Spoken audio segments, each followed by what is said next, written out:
কাছে অস্কার দারুণ মনে পড়ে সিনেমা দেখে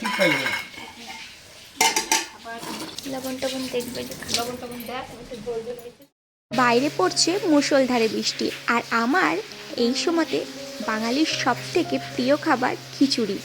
শুরু হয়ে গেছে অলরেডি তখনই খিচুড়ি ক্রেভিং। যেমন কথা তেমন কাজ, মনটা যখন খেতে চেয়েছে মাকে গিয়ে ছুটতে গিয়ে বললাম যে মা আজকে খিচুড়ি করলে কেমন হয়। মা বলে মন্দ হয় না।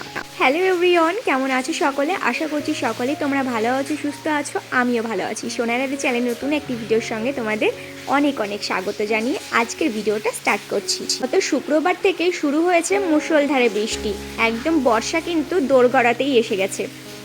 তো সকালবেলায় উঠে দেখি এত বৃষ্টি আমাদের সামনের গলিতে পুরো জল জমে গেছে। বাড়ি থেকে কোথাও বেরোতেও পারছি না, কোথাও যেতে পারছি না, বন্ধুদের সাথে একটু কথাও বলতে পারছি না, সে ঘরে বসে যেটুকু হচ্ছে। কী আর করব, কিছুই ভালো লাগছে না। বুঝতেই পারছো বৃষ্টির দিনে কি একটা বাজে ওয়েদার। আমার এমনিতেই কিন্তু বৃষ্টি খুব একটা পছন্দ নয়, কিন্তু কি আর করা যাবে, শুরু হলে তো আর কিছু করার নেই বলো। এমনিতেই এই বাড়ি আসার পরেই মায়ের কাছে শুনছিলাম খবরে নাকি বলেছে 4-5 দিন মতো নিম্নচাপ থাকবে। তো কি আর করা যাবে, নিম্নচাপ থাকলেও তো কিছু করার নেই। তো যাই হোক, মা কিন্তু রাতের বেলায় শুয়ে শুয়ে ভেবেই রেখে দিয়েছিল সকালবেলায় উঠলেই খিচুড়ি বানাবে। ভীষণ প্রিয় আমার, খুব ফেভারিট যাকে বলে। আর আমার মনে হয় খিচুড়ি খায় না এমন কোনো মানুষ এই পৃথিবীতে জন্মায়নি। ফলে এই টুকিটাকি অল্প হলেও খিচুড়ি খেতে অনেকেই ভালোবাসে, তার মধ্যে কিন্তু আমিও পড়ি। ভীষণ পরিমাণে খিচুড়ি খেতে ভালোবাসি, তাকে বলে একদম খিচুড়ি লাভার। যাই হোক, ব্রাশ ট্রাশ করে চাটা খেয়ে আমি বিছানাটাই যে গুছিয়ে নিচ্ছি, আর তারপরে মাকে সব গুছিয়ে দেব। মানে বসে বসে মা বলছিল তুই আমাকে সবজিগুলো টুকিটাকি কেটে দে, তাহলে তাড়াতাড়ি করে রান্নাটা করে ফেলবো। আর সেরকম কাজও মায়ের হয়নি, যেহেতু সারাদিনই বৃষ্টি পড়ছে, বুঝতেই পারছো কি একটা ওয়েদার। তো কোনো কাজই মায়ের হয়নি। মা বললো রান্নাটা আগে করে নিই, তোকে খেতে দিয়ে দেবো, তারপরে বাকি সব কাজগুলো সারবো। আচ্ছা, অনেকেই আমাকে অনেক রকমের কমেন্ট করে, আবার এরকমও কমেন্ট করেছে দিদি তোমাকে যারা খারাপ খারাপ কমেন্ট করে তুমি তাদেরই শুধু রিপ্লাই দাও, আমরা যারা আছি তোমাকে এত ভালোবাসা দিই, এত ভালো ভালো কমেন্ট করি, তুমি কিন্তু তা আমাদের রিপ্লাই দাও না। তো খুব অভিমান করেছি তোমার ওপরে। তো সত্যি বলতে একদমই তাই, আমি কিন্তু তোমাদের কমেন্টের রিপ্লাই খুব একটা দিই না। কেন জানো? কারণ তোমাদেরকে যে আমি মন থেকে ভীষণ ভালোবাসি, তাই আমি জানি তোমরা ভালো ছাড়া কোনোদিন খারাপ কমেন্ট করবে না। যাই হোক, তোমাদের মনস্কামনা আজকে পূরণ করে দিচ্ছি। আজকে যারা যারা আমাকে ভালো কমেন্ট করেছো তাদের মধ্যে থেকে আমি কিছু কমেন্ট বেছে নিয়েছি, তো তাদেরই কিছু রিপ্লাই দেবো। প্রথমেই একটা বোন আমাকে কমেন্ট করেছে, শ্রাবণী দাস। ও কমেন্ট করেছে দিদি তোমাকে এফবিতে খুঁজে পাওয়া যাচ্ছে না, তুমি পারলে ডেসক্রিপশন বক্সে তোমার এফবির লিঙ্কটা দিয়ে। আচ্ছা শ্রাবণী, আমি এফবির লিঙ্কটা আমার ডেসক্রিপশন বক্সে দিয়ে দেবো। নেক্সট কমেন্ট করেছে মাই হ্যাপি ফ্যামিলি। ও লিখেছে তোমার ভিডিও দেখতে খুব ভালো লাগে আমার, thank you so much dear. আচ্ছা, নেক্সট কমেন্ট করেছে ইউজার RY50T4K7W। ও লিখেছে দিদি তোমার শরীর কেমন আছে বলো। হ্যাঁ গো, এখন একটু ভালো আছি।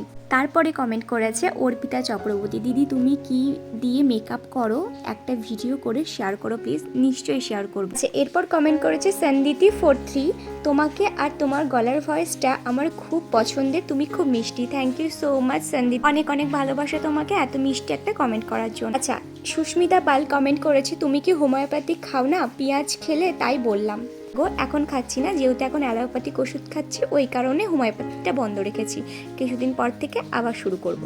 আশা করছি এবার তোমাদের অন্তত অভিযানটা ভাঙাতে পেরেছি। আসলে কি বলো তো, অনেক অনেক কমেন্ট আসে, তো সেগুলো রিপ্লাই দেওয়া খুব একটা সম্ভব হয়ে ওঠে না, তবে কিন্তু তোমাদের প্রত্যেকটা কমেন্টই কিন্তু আমি দেখি। যাই হোক, অনেক অনেক ভালোবাসা এত সুন্দর সুন্দর কমেন্ট করার জন্য। এভাবেই পাশে থেকো আর এভাবেই ভালোবাসা দিয়েছো। যাই হোক, সকালের ব্রেকফাস্টটা দেখো সেরে নিচ্ছি। মুড়ি নিয়েছিলাম আর মা একটা তরকারি করেছিল, সেটা দিয়ে খাচ্ছি, আর পাঁপড় ভাজা। আর আগের দিন বাবা যেহেতু সিঙ্গারা নিয়ে এসেছিলো, আর সিঙ্গারার সাথে লবঙ্গ লতিকা নিয়ে এসেছিলো। তোমরা জানি না কারা কারা লবঙ্গ লতিকা চেনো, যদি চিনে থাকো তাহলে একটা কমেন্ট বক্সে কমেন্ট করে যেও।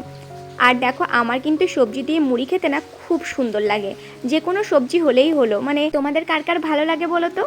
এদিকে মা দেখো খিচুড়িটা কিন্তু বসিয়ে দিয়েছে, আমি কিন্তু ওত পেতে আছি কখন মায়ের খিচুড়ি রান্না হবে আর একটু টেস্ট করে দেখবো। আর কালারটা হয়তো তোমাদের ক্যামেরায় ফেট মনে হবে, কিন্তু কালার হলুদ দেওয়া হয়েছিল, অল্প একটু হলুদ দিয়েছিল মা, খুব একটা বেশি হলুদ দেয় না, যেহেতু আমি খুব একটা বেশি হলুদ খাই না, তো ওই কারণে। কি বলবো তোমাদের, এত সুন্দর হয়েছিল আর এত টেস্টি হয়েছিল। আমার মায়ের হাতে এই ঝোল ঝোল খিচুড়িটা খেতে না দারুণ লাগে। আমার বেশি মাখতা হলে না ভালো লাগে না।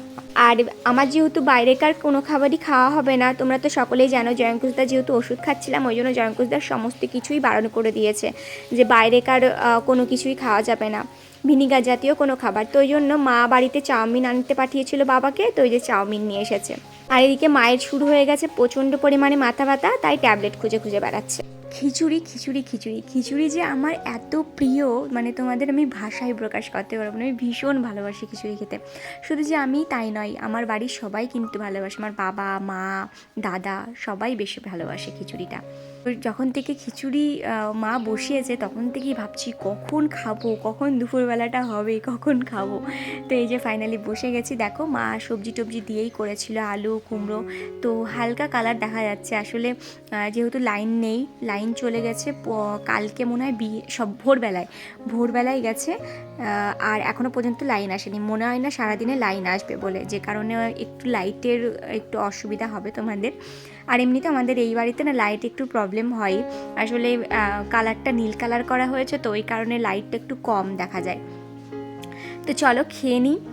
তো গল্প করতে করতে খাওয়া দাওয়া কমপ্লিট হয়ে গেছে। খাওয়া দাওয়া করে একটু রেস্ট নিয়ে বাবা সন্ধেবেলাতে ওই যে মোচা ছাড়াতে বসেছে।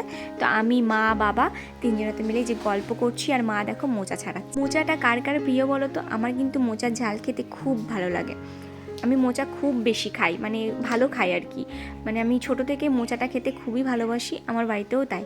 তো বাবার আবার মানে ইচ্ছে হয়েছে মোচার বড়া করে তরকারি করে খাবে। তো ওটাই আর কি করা হবে। আর মোচার বড়া টড়া ভালো লাগে মোটামুটি, অত খুব একটা বেশি ভালো লাগে না, তবে মোচার ঘন্টটা আমার সব থেকে বেশি ভালো লাগে। ভিডিওটা আমি এডিটিং করছি আর আমার মুখে না মানে জিভে জল চলে আসছে ওই খিচুড়ির যে এডিট করছিলাম খিচুড়িটা দেখে। সত্যি বলতে গেলে মনে হচ্ছে আবার যেন। মা এখন এই যে ছোট ছোট করে মোচাগুলো কেটে নেবে।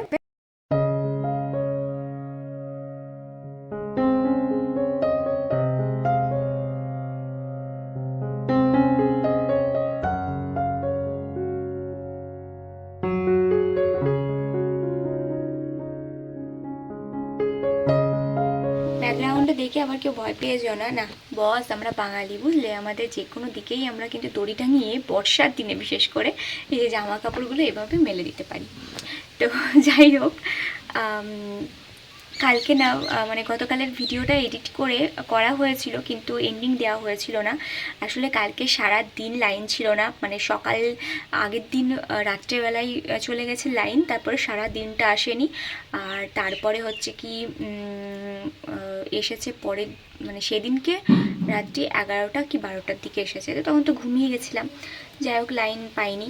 তো তারপরে আগের দিন ভিডিও পোস্ট করতে পারিনি, লাইন ছিল না, চার্জ ছিল না, চার্জ ওই 15% কি 9% এরকম মতো ছিল। তো ওই জন্য ভিডিও এডিট করা ছিল, পোস্ট করতে পারিনি। যাই হোক, আচ্ছা আর একটা কমেন্টে রিপ্লাই দেবো, যেটা টাইটেলে আর থাম্বনেল দেখে তোমরা মানে দেখতে এসেছো ভিডিওটা, সেটার উত্তর দিই আগে। সেটা হচ্ছে তোমরা আরেকজন আমাকে কমেন্ট করেছে, দিদি তুমি এত টক খাচ্ছ কেন, কোনো সুখবর আছে নাকি, এরকম কোনো একটা কমেন্ট করেছিল আমাকে। তো তারই রিপ্লাইটা দিই। সেটা হচ্ছে দেখো আমি মেয়ে মানেই হচ্ছে সে টক খাবেই, ঠিক আছে? এমন কোনো মেয়ে নেই যে সে টক খায় না। হ্যাঁ হয়তো সে কম খায়, আবার কেউ বেশি খায়, আমার ক্ষেত্রে তাই। আমি প্রচুর পরিমাণে টক খেতে ভালোবাসি, সেটা আজ বলে নয়, প্রচুর পরিমাণে টক খাই আমি। মানে ছোটো থেকে আমি টক খেতে ভীষণ পরিমাণে ভালোবাসি। আর আমার বাড়িতে আমের আচার, তারপরে কুলের আচার, যেমন যেমন সিজনে যেরকম হয় সেরকম আমার জন্যই প্রায় হতো আর কি, যেহেতু আমি ভীষণ পরিমাণে ভালোবাসি।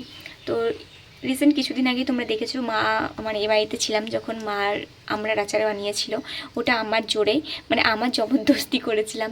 মানে আমার খুব আমড়ার আচার আর কি খেতে ইচ্ছা করছিল, তো সেদিন বানিয়ে দিয়েছিল। তো এই হচ্ছে ব্যাপার, এরকম কোনো কারণ নেই যে যে প্রেগনেন্ট হলে পরেই সে আচার খায়, এরকম কোনো ব্যাপার নয়। আমি কিন্তু আমাকে দেখেছো হয়তো, আমি আচারটা খেতে ভীষণ, আচার কেন যে কোনো জিনিস আমি টক খেতে খুব ভালোবাসি, এক কথায় ভীষণ পরিমাণে আমি টক খাই, মানে ধারণার বাইরে। আমাকে যত টক দেবে না কেন আমি তত টক খেয়ে নিতে পারবো। তো এই হচ্ছে ব্যাপার, এটাই হচ্ছে কারণ, এছাড়ার কোনো কারণ নেই। তো চলো আজকের মতো ভিডিওটা এখানে এন্ড করছি। কেমন লাগলো অবশ্যই কমেন্ট বক্সে জানাতে ভুলবে না। দেখা হচ্ছে নেক্সট ব্লগে। সবাই ভালো থাকবে, সুস্থ থাকবে, টাটা।